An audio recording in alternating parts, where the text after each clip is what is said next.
महाराष्ट्र के अमरावती से एक बेहद दर्दनाक और झंझोर देने वाली खबर सामने आ रही है। अमरावती के जिला महिला अस्पताल के एनआईसीयू में भीषण आग लगने से 3 नवजात शिशुओं की मौत हो गई। सबसे गंभीर बात यह है कि आग उस वार्ड में लगी जहां जिंदगी के लिए जूझ रहे मासूम बच्चों का इलाज चल रहा था। हादसे के बाद अस्पताल की सुरक्षा व्यवस्था और सरकारी इंतजामों पर बड़े सवाल खड़े हो रहे हैं। जानकारी के मुताबिक सोमवार तड़के करीब 3:30 बजे अस्पताल की तीसरी मंजिल पर स्थित नवजात शिशु गहन चिकित्सा इकाई यानी कि एनआईसीयू में अचानक आग लग गई। शुरुआती जानकारी में आशंका जताई जा रही है कि वहां लगे एक वेंटिलेटर में विस्फोट के बाद आग लगी। कुछ ही देर में पूरे कमरे में धुआं भर गया। अस्पताल में अफरा तफरी मच गई। कक्ष में आग लगी, वहां उस वक्त 12 नवजात बच्चों का इलाज चल रहा था। आग और धुएं के बीच डॉक्टरों, नर्सों और अस्पताल के कर्मचारियों ने तुरंत बचाव अभियान शुरू किया।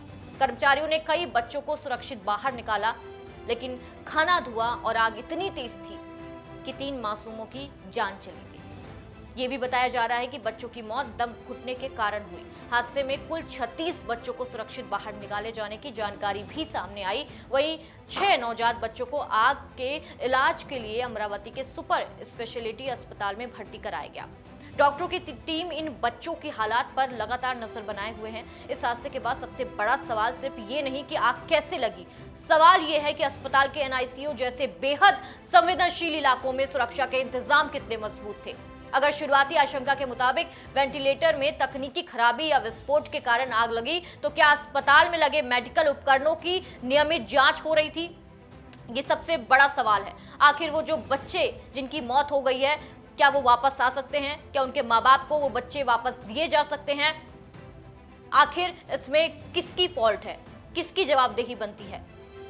क्या फायर सेफ्टी सिस्टम पूरी तरह काम कर रहा था? यह भी सबसे बड़ा सवाल है कि एनआईसीयू में किसी भी आपात स्थिति से निपटने के लिए पर्याप्त इंतजाम थे, वहां पे मौजूद थे, और अगर ये सभी व्यवस्थाएं थी तो फिर 3 नवजातों की जान कैसे चली गई? ये सवाल इसलिए भी गंभीर है क्योंकि एनआईसीयू में भर्ती बच्चे खुद आग लगने की स्थिति में अपनी जान बचाकर बाहर नहीं निकल सकते थे।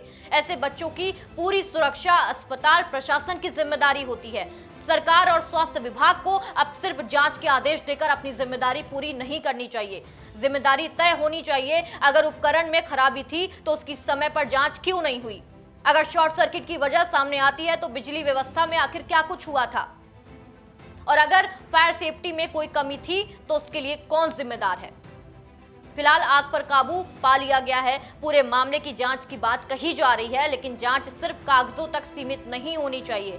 3 परिवारों ने अपने नवजात बच्चों को खोया है।